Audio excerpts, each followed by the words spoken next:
Jim. That's what it is. Jim. I knew it. Fuck. That's why you go to the gym in the morning. Clears you right I out. haven't been to the gym. That's the problem.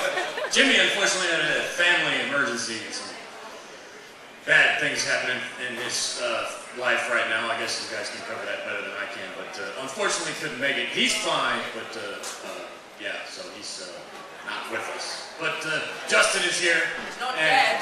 No, he's not dead. He's not even sick. So, but anyway, don't be shy. Like I said, they do have to leave in about 35 minutes. So we're just going to jump straight to questions. And raise your hand if you have questions, and don't be shy. Come on, guys, you can do it. Otherwise, this Q&A is Here we go. really She's slow ready. without She's like, questions. super psyched. Hey guys, how are you? Oh, I'm Holly from Connecticut. What do you have in store for 2016? What a good question. Is that a plant or what? Yeah. Actually, it's just gotten very, very busy, I'm happy to say. As soon as we finish here, we've got about a week to sort of get our pre-production notes together. We've got 4 shows in the UK, 2 with the Dan Reed Network as co-headlining, which I'm very excited about, and a festival and 1 show of our own. And then with the band sort of firing on all cylinders, we're going straight into the studio to record a new album. So, yeah, I'm very excited about that. So that's the start, and so we're doing that in Rockfield Studios in Wales, which has pretty much had every great band that ever was. Rush, Black Sabbath, Queen, Oasis, they've all recorded there. And so it's a big deal for us to be back in such a big recording situation. Full studio, full producer, empty wallet, but that's the way it goes. And we're hoping to have that released for, shall we say, October, November, and that will coincide with coming out and doing the full tour. As you know, this is one of the few places where we're doing, because it's the 25th anniversary of Don't Come Easy, we're playing the whole album. In the end of the year, that's going to be the theme of the tour. We'll be playing all that, and then of course throwing in a couple of extras and some new ones. So busy. We've got festivals online for a few different things. We're playing the Bang Your Head Festival in Germany, which is a very big deal for us. We've not done that one. So yeah, lots of good things. More questions. Don't be shy, guys. I have a question. How the hell did you end up living in, was it Spain? Yeah. How did you end up living in Spain, and do you speak Spanish? Very badly. The second answer is I know a lot of nouns and I know how to point to things and name them in Spanish. But the simple answer how I ended up in Spain is a woman. Yeah, luckily she married me, so I'm staying. But do they speak English? Is there a, not so much, you know? I mean, and it's funny because I remember growing up in New York, I wish I'd listened more because there was Spanish everywhere. And as a New Yorker, you always say, hey, learn the fucking language, learn English. Now it's my turn, you know? So I can't say anything if I don't get my Spanish up to scratch. I'm the bad guy. I find that fascinating. Of course, you guys are all over. We've got, what, 2 Australias? 1 Australia? No Australia? Okay, you can go now. He's done his homework. We've got New Jersey, Staten Island originally, the UK, London, now Atlanta, UK, just off of London, so you came from the UK, and Chicago, right? in Atlanta. Did you learn how to speak English then, or? You don't want to learn English in Atlanta. No. It's not good. Claremont Lounge. You're a bunch of wankers. Hey! About fucking time. He never leaves his room. Drummer from Britney Fox, everybody. And Doro. The stars come out, you see? That's right. This lovely couple here, remarried on the ship last year with Danny. We went to the room, he sang a song for him after we did the vows. I was a little wasted. Hi guys, Wendy from St. Louis. What is up with the name Tyketto? How did that come about?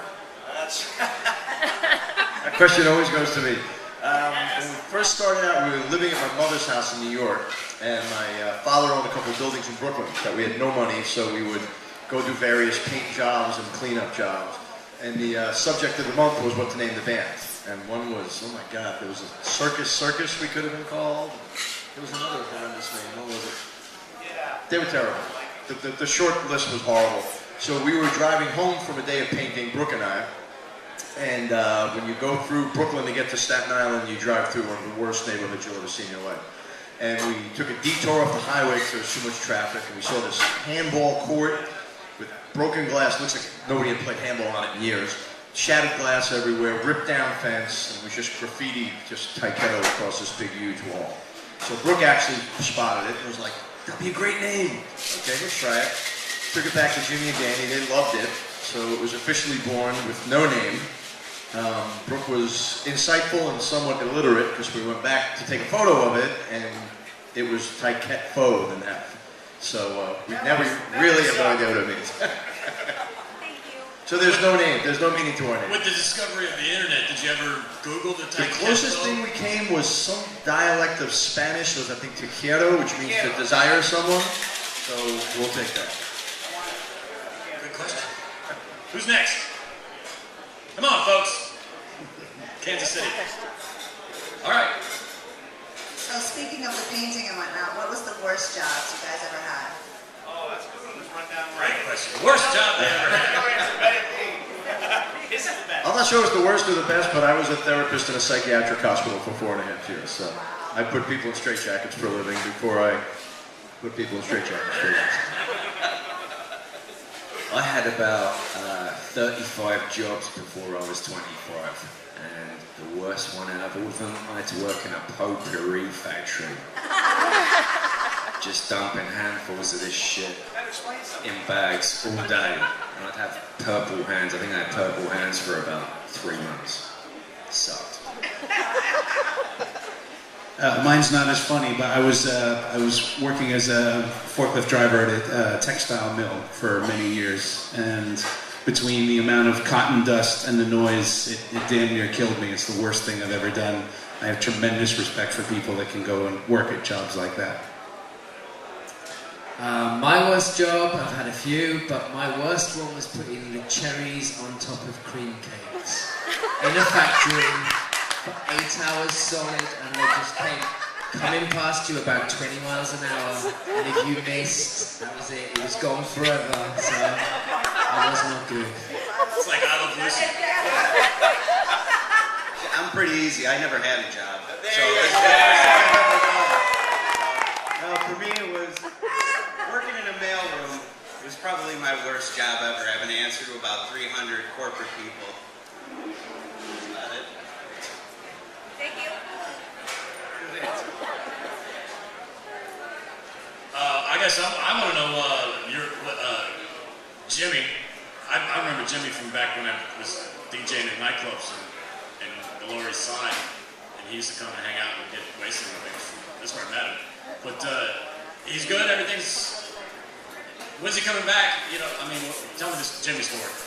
Well, let's keep it as peripheral as possible and just say there's some illness in his family and he needs to be close to home at the moment, and that's what's going on. He himself is fine, and you know, it really tore him up not to be here. But when you're out at sea and away from your phone, and you need to be there if the phone rings. So we'll keep our thoughts with him, Absolutely. even though he's not here. What else? From the lovely lady back here in the left corner. Come on, Sue. What do you want? Now they're worried. What other band projects have you got on the go outside of Tyketto? We'll start down there. Must be Australian. Let's see. What else have we got on the go? Well, it's kind of a loaded question for me, as you know, but I'm still working with an Eagles tribute band in the UK called the Ultimate Eagles that is getting bigger and bigger, and does a lot of theater tours. And in August, it looks like I'm going to go to Prague and start writing songs with Dan Reed. We've got this kind of three-way acoustic idea that we want to do, sort of Crosby, Stills and Nash-ish, but not exactly. And with another gentleman from Norway named Augustin Nielsen. And he's asked me to come and do some writing. And since Dan and I are touring again this year, doing our acoustic duet thing, it seems like it's going to work out real nice. So we'll see where that goes. So that's exciting. We're still running the booking agency. We do all the business with Tyketto, my company, and we just started a record label this year, and we picked up the guitar player that's currently playing for Bon Jovi as one of our clients, and he's releasing an album this summer that will actually have Bruce Springsteen singing on the lead single. So In addition to Tyketto, we've got a very busy music and business year coming up. I do a lot of lead guitar session work on people's albums, one of which I'm sure you'll hear about in a minute. The main thing I've got coming up is I have an instrumental album, kind of shredded lead guitar stuff, and that will be coming out hopefully sometime in the summer. It's taken a while to get that together, but I'm very excited about that. It's doing stuff like that stops me putting too many notes in all of the other bands that I play with. So I'm looking forward to that instrument now. Look out for it. As Chris has just touched on, we're actually doing a couple of albums I think we've got released over the next month or so. Both myself and Chris are on an album by a guy called Chris Easy, which is going to be released next month. Chris did some of the lead solos, I've done the backing vocals on that album. And then Chris was really kind enough to play a lot of the solos on my Rage of Angels new album, which is out this week. So that's getting really good reviews. Chris absolutely tore that up a storm, so that was good. So yeah, we've got a few things. And we've got the Cooking with Rockstars cookbook, which is out as well, which I did a recipe for. So make sure you look online for that, or everything goes to charity. I'm just doing some session stuff around Chicago. There's a couple of local bands out there. I work with some band called Love Blast out there. I did a little bit with Brandon Gibbs over last summer. It's kind of a higher gun here and there. Just whoever asks, I'm there. Hey, this question's for Danny. I about shit when you said you're 54, but I think you sound as good today as you did when you were 24. What have you done to do that? Because not a lot of singers sound as good today as they did 20 or 30 years ago. You kept the same drummer. Hey, Michael, I missed that. What did you say? Michael said the reason I sing so well is because I haven't changed my drummer in 24 years. There is some truth to that. I think there's a certain amount of luck in it, but one of the first things I think about is that I haven't toured as hard as some guys have. You know, I mean, if you think about Bon Jovi's been going out, 6-8 months a year for decades. It's going to take its toll, no matter what you do, no matter how much care you take. So there's a certain amount of this. Part of the answer is that I'm not that famous. That's helped. But just taking care of it, do what you can. I had a very recent scare about 3 years ago where I was diagnosed with a form of acid reflux where the acid is actually splashing on my vocal cords, and I was unable to sing for about 3 months. And it was, like taking my heart out of my chest.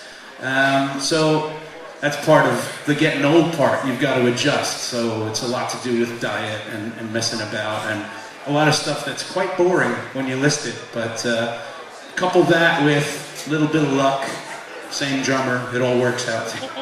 But he also takes care of himself. I see this guy in the gym every single morning, and that's important. A lot of these guys are out until 6, 7 o'clock in the morning partying, and then they sound like shit the next day. Well, yeah, no wonder. He takes care of himself, which is good. Having said all that, I now have to go sing at 1:15 in the afternoon, which is not a very good thing. So I could suck today. I don't know. We'll find out. So the follow-up is, what do you have to do to get ready to play in 2 hours? Now. I'm sorry, say that again?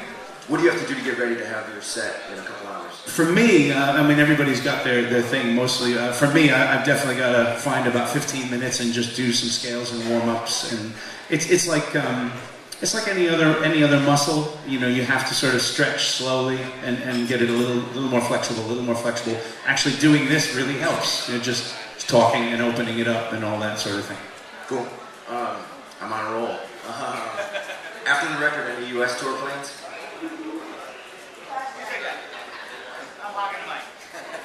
The odd thing with Tyketto is after the Strength of Numbers record, we obviously hit the UK and Europe, and we've always had an amazing US base, but obviously the US is so large, it's in a lot of small pockets, so it's very hard for us to really go on the road.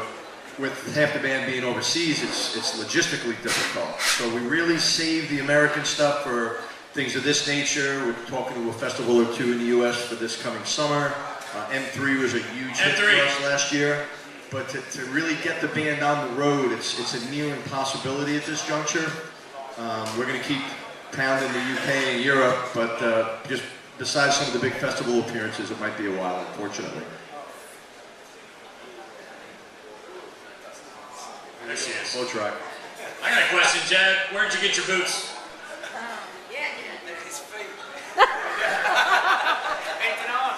Yeah, these aren't boots. I was born with these. That's bare feet.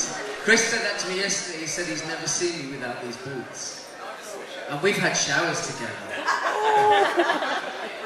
I'm going to let the cat out of the bag. These are a really cheap-ass pair of boots. I would love to say these are $1,000 pair of boots, but I probably got them for about $60 in Windsor, where the Queen lives. So, Maybe they're... so if each of you could play with any musician, who would it be? Whoa. Easy. Really, it's a family show. Anybody got an answer to that? I gotta think. I do. Yeah, all right, you start. Hands down, I'd play in Queensrÿche in a fucking heartbeat. Awesome band. Well, fair enough. I was very disappointed Queen didn't call me. So that would have been my choice, is just to audition for that. That would have been fun.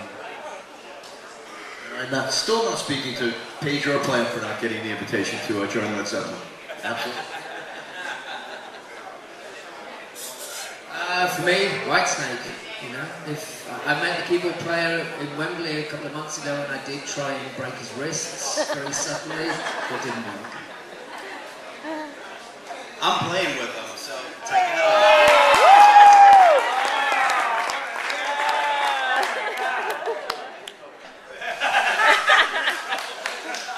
I think we need to take a second just to explain how Justin kind of came to be with this. Like Luke said, Jimmy, he came to my office maybe about a month ago, was very, very visibly upset, almost to tears, about not being able to do this.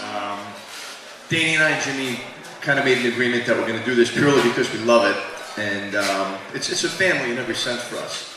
So when Jimmy said I'm a phone call away from having a very bad experience with my family, we understood it, which left the four of us to go, who's playing bass on this cruise in a month? So we literally, Jed was going to play bass at one time, and it was a real mad scramble, and Chris recommended Justin, and we went with it at the time for basically lack of other options. And he came prepared, professional, he was optimistic about it, he's a fan of the band. We had booked a very lengthy rehearsal a few days ago. We're going to have to do this 4 times in a row with the new guy. And he killed it, absolutely crushed it. One shot, we went through the set once, and we were good to go. So thank you very much. Yeah, family members drove to rehearsal, and it was wonderful. Thank you for that. Hey guys, first of all, y'all are awesome. I'm sure you know that, everybody else does. But with all the different life experiences you've seen and done in your travels, if you could change just one thing about yourselves, what would it be? Each of y'all answer. You mean like a character flaw? Or change something in my career? Whatever. If you want to change your, Probably not a good time to talk about the character flaws. Anything. She said even to the boots. If you could change Okay, the boots. if I could change one thing, Why would you do that? I would have tried to get into music college earlier. I went in 94, and I had the opportunity to go in 91, and I kind of felt like at that time, the music scene was still, for this genre, was still kind of going. By the time I went and came out, it was all ready to shred. No one was doing solos anymore, so that's the one thing I'd change. I wish I would have gone into college and taken it seriously a little more quickly. My answer is going to be a little weird. Because I thought about it, and for one thing, I'm just one of those lucky people that's in an awfully good place in my life, and, you know, happy to be exactly where I am and who I am. Always was not the case. And I remember having a discussion with Melissa, my wife, and we were talking about our previous relationships. My previous marriage was a nightmare to end all nightmares. You know, let's just say it involved firearms and stuff there. And I remember sitting thinking, God, all those years wasted because I couldn't see. You know, we all go through that. And my wife, who is, you know, just the best person in the world, turned to me and said, I don't know. She said, perhaps if you hadn't gone through all that stuff that you're now regretting, you wouldn't be the man that I'm in love with and married to. So, in a sense, I don't want to change anything. I think don't have regrets. If you change stuff, things will be different now. So, you know, just learn from the past and try and make it better in the future. I think. I'm on the same page as them. You know, the stuff that you do wrong in life, it's all seeds that help us to grow into who we are and where we're at now. Really, not too many regrets. I'm happy to be where I'm at right now, right up here with these guys. To be fair, he is young yet. Is he legal yet? Danny and I get asked that question a lot. I think, as you guys all know, knowing this genre of music, we're, to a large extent, considered the band that almost made it. We came as close as you could be to going over the top, and it made us reassess a lot of things. And I echo Danny's words exactly, because people are always asking us, like, Kevin would have released the record 6 months ago, would this have happened, or that have happened? And I fully agree with Danny that we're sitting here now, we're getting along better than ever. People are saying we're playing better than we ever have. We both met our wives from Tyketto. My son wouldn't be here if it wasn't for his Tyketto's path. As odd as it was, if it got us to this very moment, we're right on schedule. This is where we're supposed to be.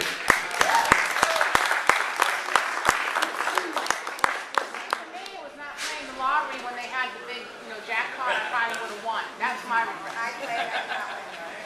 The guy with the Def Leppard tattoo. Arizona. Two of them. Arizona. Back to the beginning, pre-Tyketto. How did you meet? Actually, that's a bit of a circle as well. And that's another thing that I love about this cruise is being as most of my friends do this for a living. We don't see each other as often as we like. I mean, Johnny D just ran by jumping in, and you know, Johnny and I started, we met in a band called Wasted with Pete Way, and that was 1985 when that started. So the introduction here has to do with a dear friend who is also on the ship, and I haven't seen in 15 years, is a gentleman named James Lomenzo, who has played bass with pretty much every great band there is, but started with White Lion, which is when we knew each other. James and I were neighbors in Brooklyn, and we met each other because we'd pass each other, and then two long-haired guys that just didn't look right in our neighborhood. Eventually we decided to say hello, and we were friends ever since. And I had gotten back from a tour with Wasted. White Lion was just finishing up their album, and James called me and said, listen, I'm in the studio right now. We're working on a drum demo. We're cutting a song, but there's a drummer who's going to be submitting this for Whitesnake, because they were looking for a drummer. This would have been about 87, I think, 87 or 88. And he just said, the singer's not working out, everything else is great, would you come down? It's a Cheap Trick song. I'm like, hell yeah, I'll sing a Cheap Trick song. And so obviously it's leading up to, the drummer is Michael, and what cemented for me the friendship was that day, because even though we were busy doing other things and had no plans to work together, we came in and showed me the track. I went up there, and I remember, I don't know him from Adam. I've just come off tour opening for Iron Maiden, right? So I'm feeling pretty full of myself. Went in there, blasted out the song, felt good about it and all that. Mike comes in the control room and says, man, that was really great, man, loved it. I think you could do better, though. And that's when I knew I loved him, you know, it was just like, because that's been our relationship ever since. I don't like cutting vocals unless Mike's in the room, because he always knows just a little bit better than I do what I can do. So that's where that started. With the rest of Tyketto, Brooke was found through an audition process, just getting the word out. This, of course, pre-internet. So you got guys saying, I know a guy, and tapes coming in, you know, guys sending naked pictures and all sorts of evil stuff. And Brooke was recommended, and the tape came. I was like, hell yeah. And Jimmy and Michael have been friends for a good long time. Actually, Brooke had to change his name when he moved, because when you live in Wisconsin and your stage name is Brooklyn, that's kind of funny and cool. When you're in Brooklyn and your stage name is Brooklyn, you're going to get killed. So he had to become Brooke St. James. Jimmy, to this day, I mean, I'm in my 50s, he will always be my kid brother. We met in a band before Tyketto. We were playing together from the time he was like 17 years old. So he kind of came along with me, and Brooke ended up driving from the Midwest in a Camaro that had his amp, a guitar, boots, and a plastic nativity scene. Those are his worldly possessions, and we never quite understood why. Tyketto was born that day.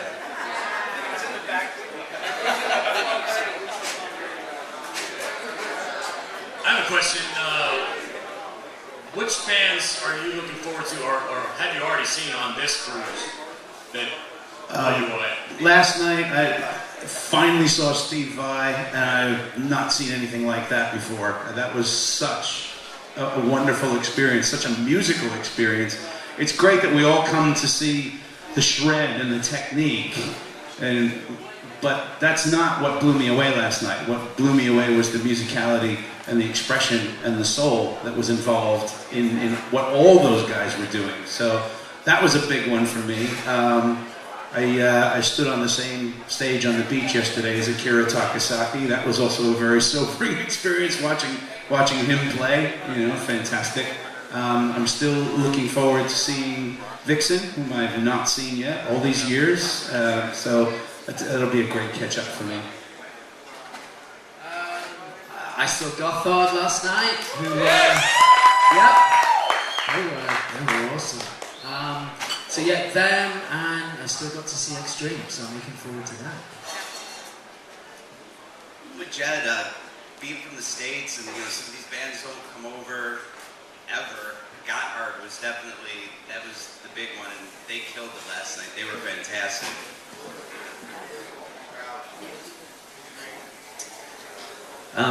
There's actually a band called Hardcore Superstar. Yeah! They're going to be playing. That are a great band. My old band, which was called Pride back in the late 90s, we got a chance to play with them. And they're a really, really good live band. So if you get a chance and you can stay up, you should check them out. Apart from that, I did get to see Steve Vai last night, and I have to say, there are a lot of guitar players, shredders, whatever you want to call them on this boat. But when you go and see Steve Vai, it's like an entirely emotional experience for me, seeing him play. Somehow he manages to actually kind of talk through his guitar, as part of him. So without getting too spiritual about the whole thing, that was an absolute pleasure too. But Hardcore Superstar, go and see him. For me, when they first asked us to do this 3 years ago, the main reason I signed on for it was to finally see YNT live, because I've been a YNT fan for decades and decades. And we've been fortunate enough to kind of become friends with the guys. They come to our shows and we play, very supportive. And we were talking about it last night at dinner, that Dave is singing as good as he did 30 years ago. Seeing them playing live, I was very pleasantly reminded what an unbelievable guitar player the guy is as well. So it's always a pleasure to see YNT every year on the boat, absolutely. Sort of on that same train of thought, where does the Monsters of Rock cruise rank as far as like the history of all of the world's most badass shows? In other words, put yourself 15 years from now looking back on this cruise and the previous, you've been on three cruises now for these guys. Is this the greatest thing that's ever happened to rock and roll? I mean, to me it is, As I didn't get the check yet, I'm going to say absolutely. It's unbelievable. It's an opportunity for the bands to get this, like Danny said. This is kind of like a high school reunion for us to a small extent. I love the fact that the artists are right in there with the guests. The accommodations are top shelf. It's run like a clock. The rooms are fantastic. The staging and the production. I don't think people realize how many live stages there are on this boat. There's a full sound crew for each stage. There's backup drum sets, the PAs. This is an ordeal and a half to put together. So I think in the things we've done, I'd say it's probably one of the top, absolutely. It's run perfectly.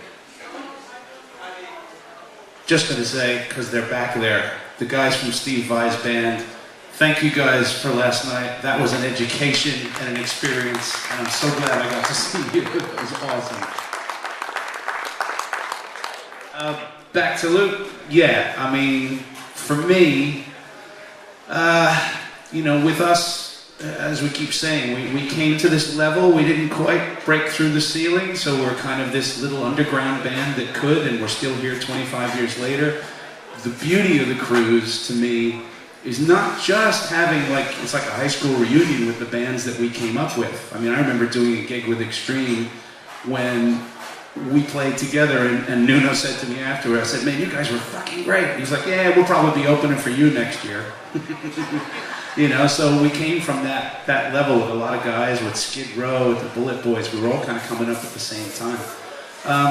What's unique and wonderful and so memorable about this is we get these wonderful personal touches that you can't do in a touring situation. You just can't, because you're backstage, you're fairly well protected, or you got to get on the bus somewhere to go. What Luke mentioned earlier, I mean, you know, I got to sing for, was it 25th anniversary? Yeah, 25th wedding anniversary. Just went into their chalet and showed up to sort of oversee the thing. And the best part about it is I saw your face when I came around the corner. And it's great stuff like that, and little personal bits and interaction, because especially with the way the music industry is structured now, selling music, or however you want to put it, is, to me, it's door to door. So it's face to face. So every single person that you meet is important to who you are and why you're able to play. So that's what I love most about this. And for the crowd, anybody here in the crowd, first time they saw Tyketto was on one of these cruises? Anybody? See, look at how many. You get a whole new audience because of this thing. Right? So just to add to that, I think this whole Monster Rock cruise thing has been a real game changer for the genre as well. Getting so many bands on one boat, and like Danny was saying, where everyone can actually interact, just bump into the bands, whether they're eating breakfast or having a drink or something. It's a real interaction with the bands. Also, what I think is a really good thing is because it costs an absolute fortune to have data, no one's really fucking around with their cell phones all the time on the boat, which is great. It's nice to actually see for a change. Apart from Mike. And no DUIs. Okay, I got Johnny from the Killer Dwarfs here. He wants to ask you. What's up, man? Hi guys. 10 o'clock tonight at the, what is it called? Their Spinnaker Lounge. We'll be there. Go see him. I got a question about Iron Maiden. You guys toured with Iron Maiden. How significant was that to your career afterwards, after the tour, and did it help you out with getting any gain on the rock and roll business? Well, sadly, just to correct you, it was just me in a previous band in Wasted. You can't... Which Maiden tour? Somewhere in Time tour. You can't put a gauge on how important that was. One, they're the nicest and most easygoing guys in the world. They gave us everything we needed to make our shows work. They were very supportive. And there was a lot of personal interaction. So, I mean, anybody that's been in a band will tell you, and you'll know, there are other bands you open for that don't do that. You know, and cut your lights and cut your sound and fuck with you for reasons no one can ever understand. Iron Maiden is not like that. So it was a big step, because that band kind of taught me my craft, if you will, of being a front man. I watch Bruce every night. And I'll tell you a little secret that's kind of funny about Bruce. If you're a Bruce Dickinson fan, think about this for a moment. I had been very, very nervous about working with them. And so got into a really nice conversation with Steve Harris about, you know, opening for Iron Maiden is never easy, because they don't really want to see you. They want to get to Iron Maiden.